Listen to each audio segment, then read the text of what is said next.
that she believes Donald Trump is a fascist, got a lot of headlines because it was the first time she said it. She's been going along for days saying, Mark Milley said he's a fascist. This person said this. You raised the question of authenticity in your interview with her. And that was an authentic moment where she says, yeah, I do think he's a fascist. And I think that's why it had a reaction. Donald Trump, he, for whatever you think about him, if you like him, if you hate him, he is certainly who he is. He's shown us who he is every single day. Yeah, which is a fascist. And it's crazy because you still don't have news networks having that conversation. Yeah. Like when somebody says, when somebody questions Kamala Harris's blackness or is she a DEI hire, y'all will have roundtable discussions about that, asking that question. How come you're not having roundtable discussions asking, is Donald Trump a fascist? Actually not even asking it, stating it. I mean, when you look at the things that he's talking about doing, jailing journalists, jailing his political opponents, turning the military on American citizens. The guy said he wanted to terminate the Constitution to overthrow the results of an election. How come that is not the topic of discussion on networks like CNN every day? But do you think that, I mean, you were raising this with Kamala Harris about her own authenticity, about her own willingness to just, say things that aren't crafted. Do you think she needs to do more of that? Trump's going to go. Trump's going to go. Apparently, Trump's going on is going to tape a thing with Joe Rogan. Do you think she should do that? I think that she should keep calling Donald Trump a fascist. And I think that Americans need to keep looking at the rhetoric of Donald Trump, because I don't know why we're even thinking about electing somebody who's talking about putting people in camps. I don't know why why we want to elect somebody who's talking about mass deportation. I don't know why we're having this conversation about somebody who wants to terminate the Constitution to overthrow the results of an election. Aren't we supposed to be a patriotic country? Whenever somebody like Colin Kaepernick takes a knee in this country, everybody talks about, oh, that's so unpatriotic. But a guy can say he wants to terminate the Constitution to overthrow the results of an election and nobody cares. And like even me bringing it up now, you brought it back to Kamala and Joe Rogan. Thank you again for joining me on the Community Ledger. Today I want to talk about the interview that Charlamagne and Angela Rye did with Anderson Cooper. Did you see it?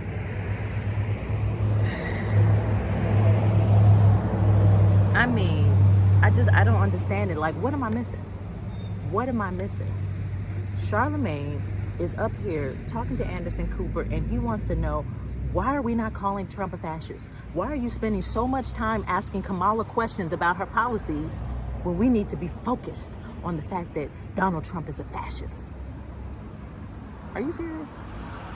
You're serious. He's talking about destroying the Constitution. He's talking about being a dictator. He's talking about putting people in concentration camps. That should be our focus.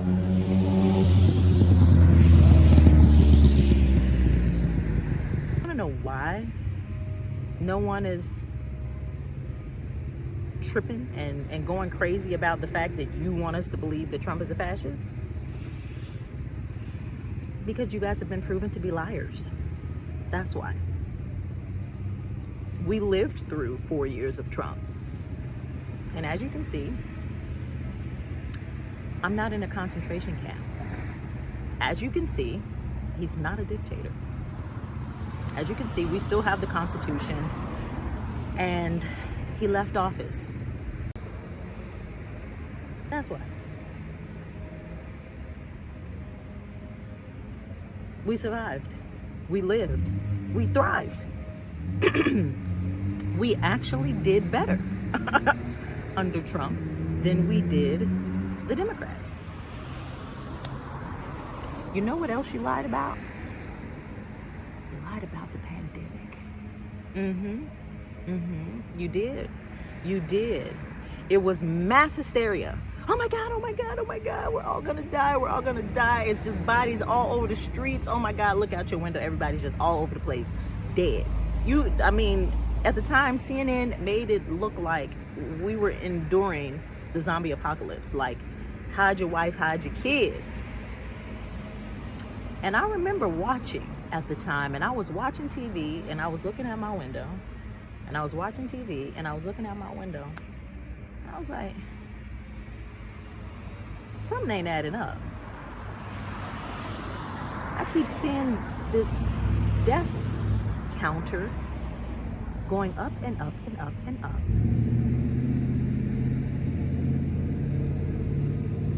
But I see people outside walking their dogs and taking a run. and having a jog. Let me just get out and see. So I went to the grocery store. And I'm like, I'm expecting pandemonium. There's groceries on my shelf. It's like 25 people standing in line. And I mean, I literally expected people to be like bowled over in pain, just everyone dying of this illness that was highly televised. And, you know, now we're forced to get this medicine. We all have to get this medicine. We have to get these injections. It's going to protect you. It's going to keep you from dying. You have to get it. Our survival depends on it. And I didn't get it. And my husband didn't get it. My kids didn't get it. My mother-in-law didn't get it. My sister-in-law didn't get it. Father-in-law didn't get it. Lots of people didn't get it. And we're still here. I actually got COVID 2 times. I've had the flu that was worse. And a lot of people had the exact same experience. A lot of people felt bamboozled, okay? And you want us to forget the fact that there was a mandate put out and that our jobs were compromised. Our livelihood was jeopardized, okay? If you didn't get this shot, you could lose your job. You could lose your ability to provide for your family. You want us to forget that, right? Okay. Forget that. And now, several years after the fact, you have millions and millions and millions of newcomers, people from all over the world entering into this country. Nobody has a vaccine. Nobody's being tested. Nobody's getting COVID shots, tests, take-home tests. Nothing. It was like it never happened. It was just like, oop, my bad.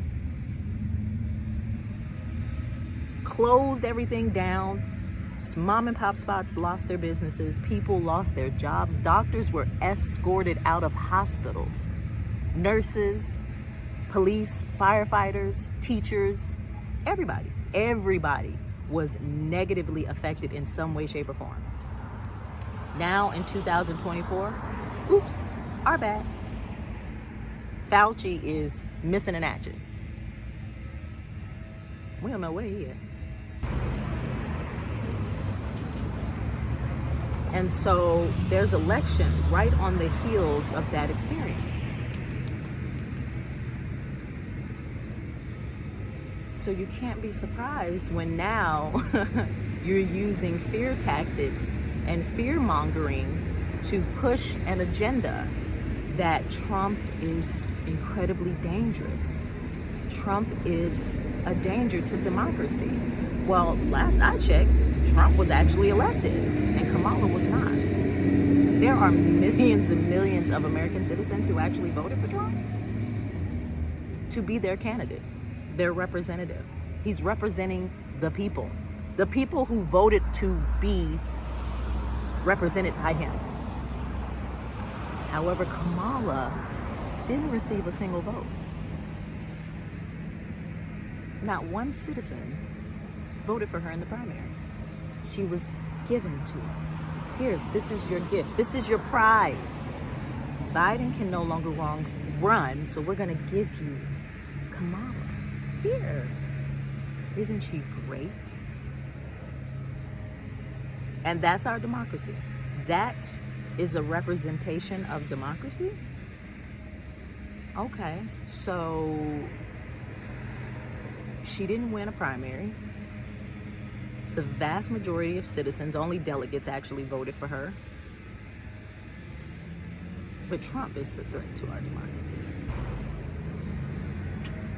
Okay, so the next thing I want to address with you is whether or not we as a community need to apologize to Chrisette Michele and Kanye West. Now listen, I know it's a touchy topic. I know it's controversial, but I'm curious. you as an audience, do you think that we owe Chrisette Michele and Kanye an apology? Because if memory serves me correctly, the very first time that Trump ran in 2016, she was dragged, okay? Dragged for filth for performing at his inauguration. I remember Questlove posted, "I will pay Chrisette Michele to not perform at the inauguration." I mean, dragged for filth.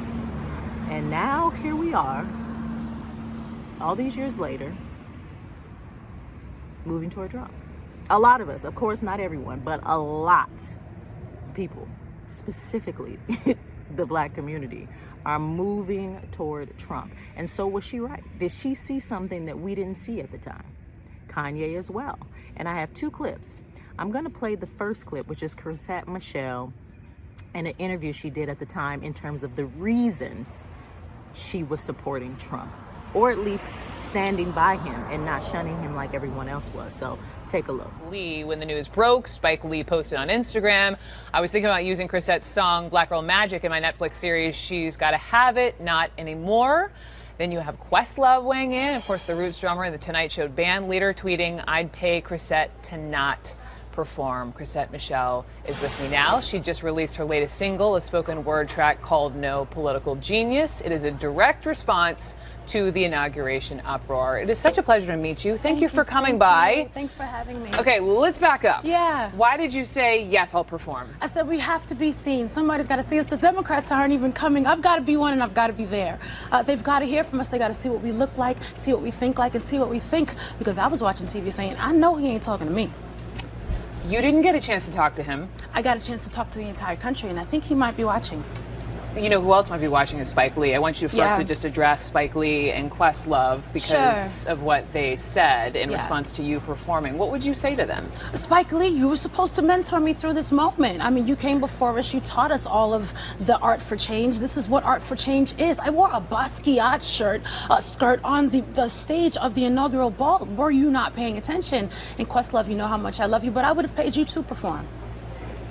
That's my response to that. That's your response to that? That's it. That's it. If we're artists, if we're supposed to be the people who shake the world with our art, then we've got to stand on stages where we're uncomfortable and tell our truth. I was so excited to be able to show what we look like, who we are, and what we've got to say on that stage. Were you feeling nervous, though, over, we talked about, you know, Jennifer Holliday and other people who received such hate that they pulled out? I mean, Barack Obama received such hate and he ran again. Do you know what I mean? So I'm going to keep running just like he did. At the end of the day, everybody's going to get hate when they stand up for what they believe in. And Black Twitter is not the entire country. Black Twitter is not the entire Black America. So I refuse to make 6,000 comments the voice of Black America. India Ari gave you love. My love, India. Maxwell. How about your family? What's their response to all of this? So my mom and dad actually work right around here. But my mom and dad and brothers, of course, were super supportive. But, you know, you've got those old aunts who are petrified of politics, you know, because you can't mix religion and politics. And we grew up Pentecostal. So any of this is straight taboo. But I mean, after they saw that, first of all, I sang a gospel song. So after they saw the performance and kind of understood where I was coming from, it's been a lot more love. But it was a little bit scary for me. Did you want to meet Trump? What would you say to Trump if you were to meet him? This is what we look like. You know what? At the end of the day, he's got constituents. He's got folks in the cabinet. He's got people not there anymore, as news just told us. I want him to know what we have to say, what we think. My goal with all of this is to bring the story of the Black girl in Far Rockaway who's got a baby and is on welfare with the story of the white girl in South Dakota who's got a baby and is on welfare. I want everybody to see how much we have in common, and I want to bring those stories to the people that matter and see if we can make some change. So if I've got to, you know, coin a phrase, no political genius, and create a TV show myself so that our voice can be heard as a whole, then I will. I don't mind being the gap. You can speak from experience now after all of this. Interesting, right? I feel like she saw something that we didn't see. We were just blinded by the propaganda to where we were like, oh my God, no, no. I didn't even vote that election. I was like, I'm not a fan of Hillary. Not a fan of Trump. This is a joke. This is a show. I don't even need to participate. And then I remember watching that night and I was like, oh my God, this man is about to win this damn election. This is crazy. And when it came to 2020 election, I voted for Biden. I now regret that decision, but we felt like, or at least I felt like, Trump is crazy.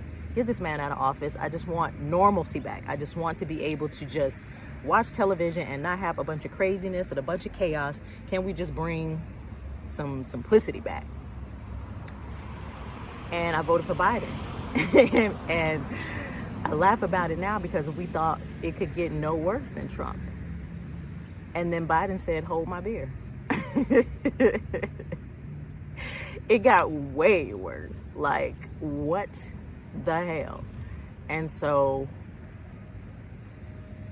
Chrisette called it. She said the Democrats are not showing that they genuinely care about us, and they're not doing anything. And so I want to go have a conversation with somebody else.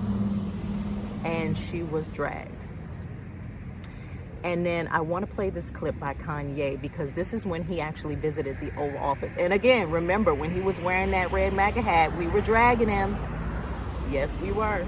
And he went in there. And of course, you know, Kanye is all over the place sometimes. So he was talking about this, talking about that. And we were like, oh my God, this man is crazy. However, the clip that I have where he's sitting next to Jim Brown, who we all know is an activist, he's speaking about the needs of Chicago.